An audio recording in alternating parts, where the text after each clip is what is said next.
മാന്യപ്രേക്ഷകർക്ക് എൻ്റെ പ്രണാമം. Kalyan jewellers, Kalyan textiles എന്നെല്ലാം നിങ്ങൾ കേട്ടിട്ടുണ്ടാവും.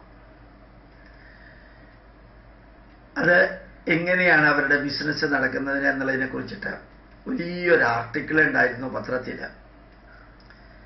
അതിൻ്റെ ടൈറ്റിൽ തന്നെ ആസ്വദിച്ച് ബിസിനസ് നടത്തണം, അതൊരു ഭാരമായിട്ട് ടെൻഷനോട് കൂടി നടത്തരുത്, അതായിരുന്നു ടൈറ്റില്.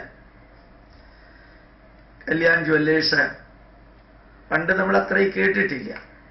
ജോസ്കോ കേട്ടിട്ടുണ്ട്, ആലപ്പാട് കേട്ടിട്ടുണ്ട്, ഭീമ ജ്വല്ലേഴ്സൊക്കെ കേട്ടിട്ടുണ്ട്, ടെക്സ്റ്റൈൽസും ഫർത്താസ്, ശീമാട്ടിയൊക്കെ കേട്ടിട്ടുണ്ട്.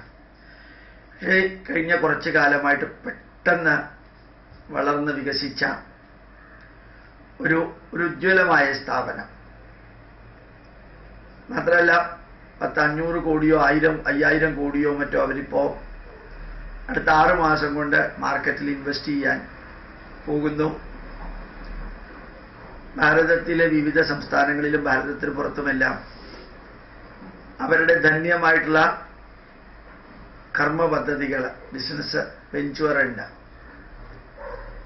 അതെന്തെല്ലാം ആയിക്കോട്ടെ, അദ്ദേഹം പറഞ്ഞ ഒരു വരിയോട് ഞാൻ ഏറ്റവും അധികം ബഹുമാനത്തോടുകൂടി നമുക്കും അത് അഡോപ്റ്റ് ചെയ്യാൻ സാധിക്കണമെന്ന് പറയാൻ വേണ്ടിയെടുക്കുന്നു. അദ്ദേഹം പറഞ്ഞ വരി: ഏത് കർമ്മം ചെയ്യുമ്പോഴും ആസ്വദിച്ച് ചെയ്യുക, അതൊരു ഭാരമായിട്ട് ചെയ്യരുത്.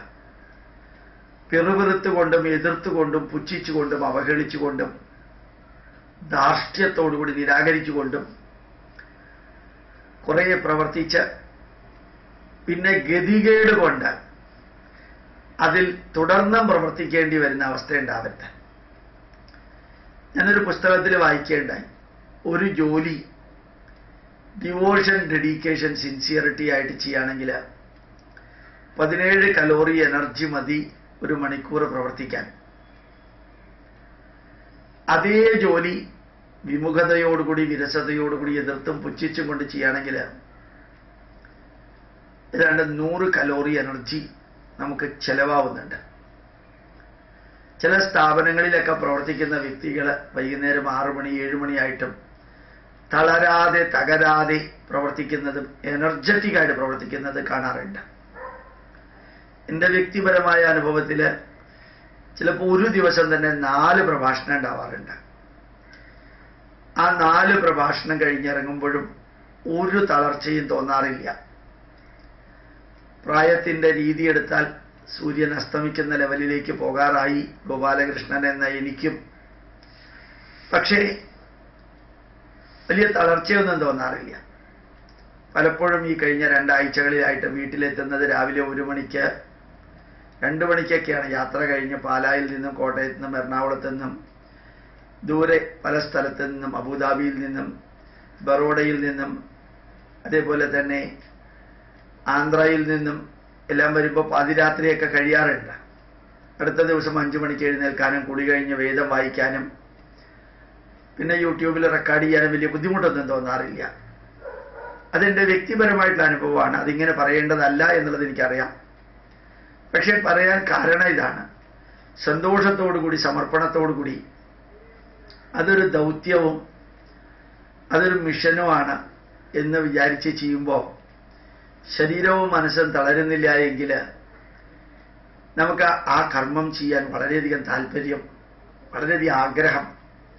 അതിലെ ഓരോ സ്റ്റെപ്പും ഒരു കുഞ്ഞിനെ വളർത്തുന്ന അമ്മയുടെ ലാഘവത്തോടുകൂടി അല്ലെങ്കിൽ ധന്യതയോടുകൂടി നമ്മൾ ചെയ്യുന്ന പ്രവൃത്തി നമ്മളുടെ കുഞ്ഞാണ്, അതിനെ വളർത്തി അതിനെ വലുതാക്കുന്ന ആ ദൗത്യം, ആ ധാർമ്മികമായിട്ടുള്ള ഉത്തരവാദിത്വം, അത് ലാഭമുണ്ടാക്കുന്ന ബിസിനസ്സിൽ കല്യാൺ ജുവല്ലേഴ്സും കല്യാൺ ടെക്സ്റ്റൈൽസും ചെയ്യുമ്പോൾ അതും അവർ ആസ്വദിക്കുന്നു.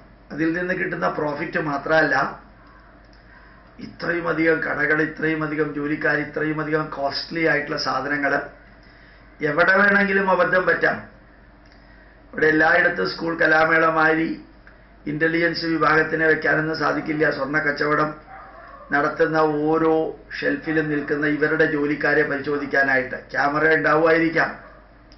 ക്യാമറ ഉണ്ടെന്ന് അറിഞ്ഞുകൊണ്ടായിരിക്കുമല്ലോ പലപ്പോഴും കക്കുന്നവരും അല്ലെങ്കിൽ തെറ്റായിട്ട് കാര്യങ്ങൾ ചെയ്യുന്നവരൊക്കെ ചെയ്യുന്നത്. അതുകൊണ്ട് അവരതിൻ്റെ പ്രിക്കോഷൻ എടുത്തിട്ടേ അധർമ്മം ചെയ്യുള്ളൂ. അപ്പം യഥാർത്ഥത്തിൽ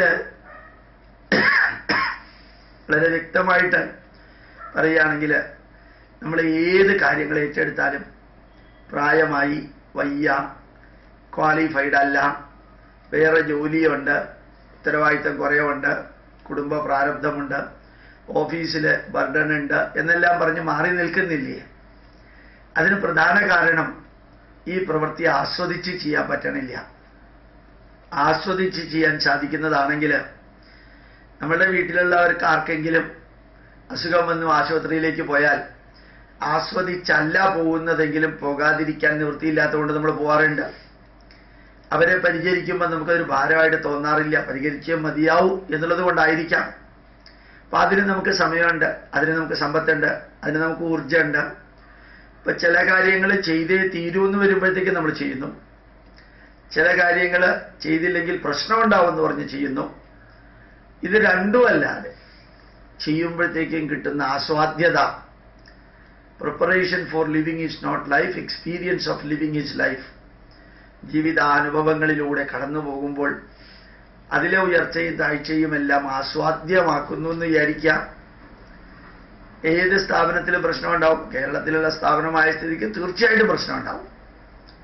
ആ പ്രശ്നങ്ങളെല്ലാം അഭിമുഖീകരിച്ചുകൊണ്ട് ഇത്രയും അധികം അനുനിമിഷം വികസിക്കുന്ന ഒരു വലിയ സ്ഥാപനത്തെക്കുറിച്ച്, ആ സ്ഥാപനത്തിൻ്റെ ഉടമസ്ഥനെക്കുറിച്ച് ഒരു ആർട്ടിക്കിൾ, ഒരു പത്രം എഴുതുമ്പോൾ തീർച്ചയായിട്ടും ആ വ്യക്തി പറഞ്ഞ കാര്യങ്ങളായിരിക്കും മിക്കവാറും എഴുതുക, അല്ലെങ്കിൽ ദൂരെ മാറി നിൽക്കുന്നവർ കണ്ട കാര്യങ്ങളായിരിക്കും എഴുതുക.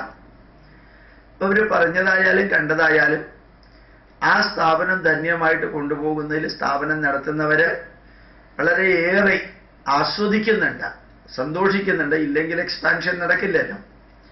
ഒരു ചാൻ വയറിന് വേണ്ടിയാണ് പ്രവർത്തിക്കുന്നതെങ്കിൽ ഇത്രയും അധികം സ്ഥാപനമൊന്നും വേണ്ട, ഒരു കട പോലെ. തലവേദനയും ഇല്ല, അതിനകത്തുള്ള ആൾക്കാരെ മാത്രം നോക്കിയാൽ മതി, ഉടമസ്ഥൻ അതിനകത്ത് ഇരിക്കുക തന്നെ ചെയ്യാം, ആരെയും ഉത്തരവാദിത്വം ഏൽപ്പിക്കുകയും വേണ്ട. ഇതെല്ലാം ലോകം മുഴുവനും ഇതുമാതിരിയുള്ള കടകൾ തുടങ്ങണമെന്ന് തോന്നുകയാണെങ്കിൽ അത് ആസ്വദിക്കുന്നത് കൊണ്ട് തന്നെയാണ്. കറക്റ്റ് 150 രൂപ 200 രൂപ ഉണ്ടെങ്കിൽ ഒരാൾക്ക് ഒരു ദിവസം ഒരു വീട് കൂടി ഉണ്ടെങ്കിൽ സുഖമായിട്ട് ഒരാൾക്ക് ജീവിക്കാം. 3 പേരുണ്ടെങ്കിൽ 600 രൂപ ഉണ്ടെങ്കിൽ ജീവിക്കാം. അത്രയും വേണ്ടി വരില്ല, ഞാൻ പറഞ്ഞു എന്നേ ഉള്ളൂ. അപ്പൊ കോടികൾ ഉണ്ടാക്കാൻ വേണ്ടി മാത്രമല്ല, അത് ആസ്വദിക്കുന്നത് കൊണ്ടുകൂടിയാണ്. അങ്ങനെ നമ്മളുടെ ജീവിതത്തിൽ ഈ മറ്റുള്ളവർ ആസ്വദിച്ച് ജീവിക്കുന്നു എന്നുള്ളത് കാണുമ്പോഴും കേൾക്കുമ്പോഴും വായിക്കുമ്പോഴും നമുക്ക് കൂടി അത് സാധിക്കട്ടെ. നമ്മുടെ നാടിൻ്റെ സംസ്കാരം, നമ്മുടെ പൈതൃകം, നമ്മുടെ ധന്യമായിട്ടുള്ള അറിവുകൾ, ഇതെല്ലാം കുറച്ചെങ്കിലും പഠിക്കാനും അടുത്ത തലമുറയ്ക്ക് കൊടുക്കാനും നമുക്ക് സാധിക്കണം. അത് നമുക്ക് സാധിച്ചില്ലെങ്കിൽ നമ്മുടെ ജീവിതം ഒരു വിരസമായിട്ടുള്ളതായിരിക്കും. നമുക്കൊരു ബിസിനസ് രൂപത്തിൽ അല്ലെങ്കിൽ മിഷൻ രൂപത്തിൽ അത് ചെയ്യാൻ സാധിക്കും. എന്തെങ്കിലും ഒരു ടാർഗറ്റ് മുമ്പിലില്ലെങ്കിൽ എങ്ങനെയാണ് നമ്മൾ ജീവിക്കുക? താൻ ഇന്ന് വീട്ടിൽ പോയിട്ട് എന്താ ചെയ്യുക, നാളെ എന്താ ചെയ്യുക, മറ്റന്നാളെ 2-3 ദിവസം ഹോളിഡേ ഉണ്ട്, എന്താ ചെയ്യുക എന്ന് ചോദിച്ചു കഴിഞ്ഞാൽ അങ്ങനെയൊന്നുമില്ല, എന്തെങ്കിലുമൊക്കെ ചെയ്യണം. അങ്ങനെയൊന്നുമില്ല, എന്തെങ്കിലുമൊക്കെ ചെയ്യണം എന്നുള്ളതിന് പകരം വ്യക്തമായിട്ട് എന്തെങ്കിലുമൊക്കെ ചെയ്യാനുണ്ട് എന്നറിഞ്ഞൊന്ന് വിചാരിക്കാം.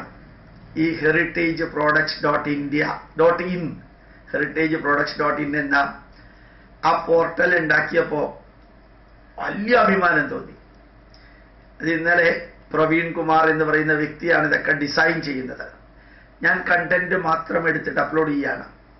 ഇന്നലെ വൈകുന്നേരം അതിൻ്റെ ഡിസൈൻ കണ്ടപ്പോൾ സിംപ്ലസ്റ്റ് ഡിസൈനാണ്. 307 സബ്ജക്റ്റുകൾ അതിനകത്ത് വെച്ച് ഓരോ ദിവസവും ഇമ്പ്രൂവ് ചെയ്യുന്നുണ്ട്. നന്നായിട്ട് തോന്നി, സന്തോഷം തോന്നി. മറ്റൊരിടത്തും കിട്ടാത്ത ആത്മസംതൃപ്തിയാണ് government of India department of science and ടെക്നോളജിക്ക് വേണ്ടിയിട്ട് Indian institute of scientific heritage അഥവാ ഞങ്ങൾ ഏറ്റെടുത്ത ആ മഹായജ്ഞത്തിൽ നമ്മുടെ പൈതൃകത്തിൻ്റെ അറിവുകൾ ABCD എന്ന ക്രൈറ്റീരിയയിലൂടെ സബ്ജക്റ്റ് ഡിസൈൻ ചെയ്ത് ABCD എന്ന ക്രൈറ്റീരിയയിലൂടെ ആന്ധ്രാപ്രദേശ്, അരുണാചൽ പ്രദേശ്, ആസാം, ബീഹാർ, ഛത്തീസ്ഗഡ്, അങ്ങനെ ആൽഫബറ്റിക് ഓർഡറിൽ സംസ്ഥാനങ്ങൾ, ആൽഫബറ്റിക് ഓർഡറിൽ തന്നെ സബ്ജക്റ്റും എടുത്ത് heritageproducts.in, www.heritageproducts.in. www വേണ്ട, വെറുതെ heritageproducts.in എന്ന് കൊടുത്താൽ മതി. അത് ഇന്നലെ കണ്ടപ്പോൾ, വൈകുന്നേരം കണ്ടപ്പോൾ ഒരു അസാധാരണ ആത്മസംതൃപ്തി. അതുണ്ടാക്കാൻ വേണ്ടി പകൽ 67 ദിവസം പ്രവർത്തിച്ചതിൻ്റെ ഒരു ക്ഷീണവും അന്നുണ്ടായിരുന്നില്ല. അതിൻ്റെ 100 ഇരട്ടി സംതൃപ്തി ഇന്നലെ ഉണ്ടാവുകയും ചെയ്തിരുന്നു. ഞാൻ പറഞ്ഞു വന്നത്, ഏത് ബിസിനസ് ചെയ്യുമ്പോഴും, ഏത് പ്രവൃത്തി ചെയ്യുമ്പോഴും, ഏത് മിഷൻ ചെയ്യുമ്പോഴും അത് ആസ്വദിച്ച് ചെയ്യുക.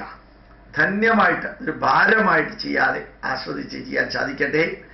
ആ ആർട്ടിക്കിൾ പത്രത്തിൽ വന്നതും കല്യാൺ ജുവല്ലേഴ്സിൻ്റെ പ്രവർത്തകരുടെ ധന്യമായിട്ടുള്ള ജീവിത ശൈലിയും നമുക്ക് മാതൃകയാവട്ടെ. അവരാരുമായിക്കൊള്ളട്ടെ, അവരേത് ബിസിനസ്സും ചെയ്യട്ടെ. പ്രണാമം, നമസ്കാരം.